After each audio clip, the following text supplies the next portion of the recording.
खुलुमबाय आंनि मुङा थरायना लाइजुश्री गयारी बादाय नं 113 आयदा थामथि दिंखन मेथाइनि गिबि सिरि हि आफा आनान गसाइ जागायबाय हि आफा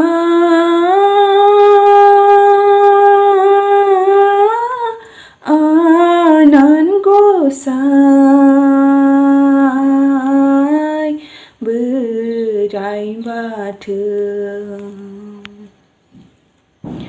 सोरजिगिरि नों आफा फालिगिरि नों आफा आफा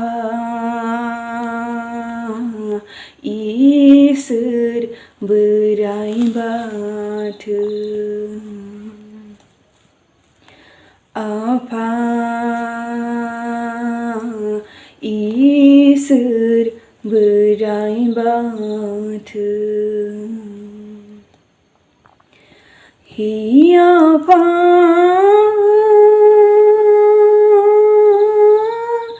आनान गसाइ बोराइ बाथौ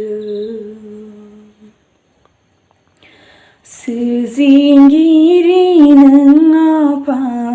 फालिगिरि नों आफा आफा इसोर बोराइ बाथौ आफा इसोर बोराइ बाथौ नोंनि सोरजिनाय हा दै बार सान आरो अख्रां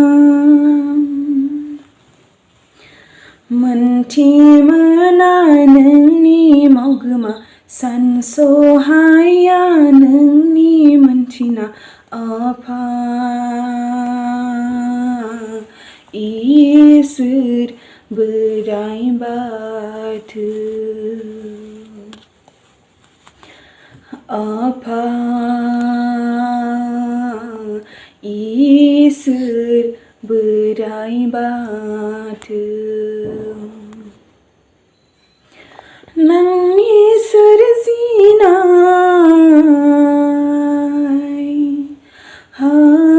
दै बार सान आरो अख्रां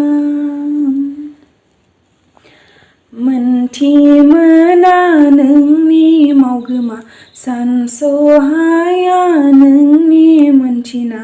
आफा इसोर बोराइ बाथौ आफा इसोर बोराइ बाथौ हि आफा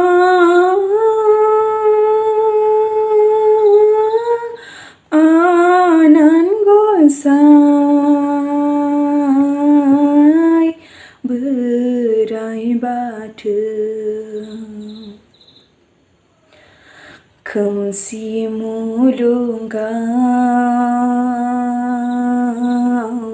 नों आफा राहा हरदों दुखु दाहायाव नों आफा राहा हरदों नों नङाबोला रावबो गैलिया आफा मुलुग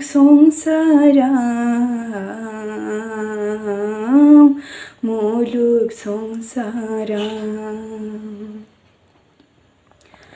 नों नङाबोला रावबो गैलिया आफा मुलुग संसाराव संसाराव मुलुग संसाराव खोमसि मुलुगाव नों आफा सोरां हरदो दुखु दाहायाव नों आफा राहा हरदो नों नङाबोला रावबो गैलिया आफा मुलुग संसाराव मुलुग संसाराव हे आफा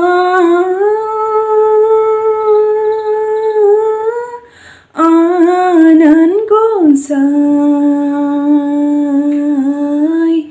बोराइ बाथौ सोरजिगिरि नों आफा फालिगिरि नों आफा आफा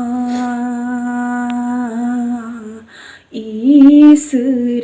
बोराइ बाथौ आफा इसोर बोराइ बाथौ हे आफा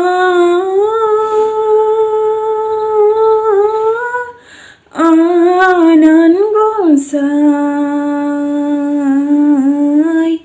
बोराइ बाथौ सोरजिगिरि नों आफा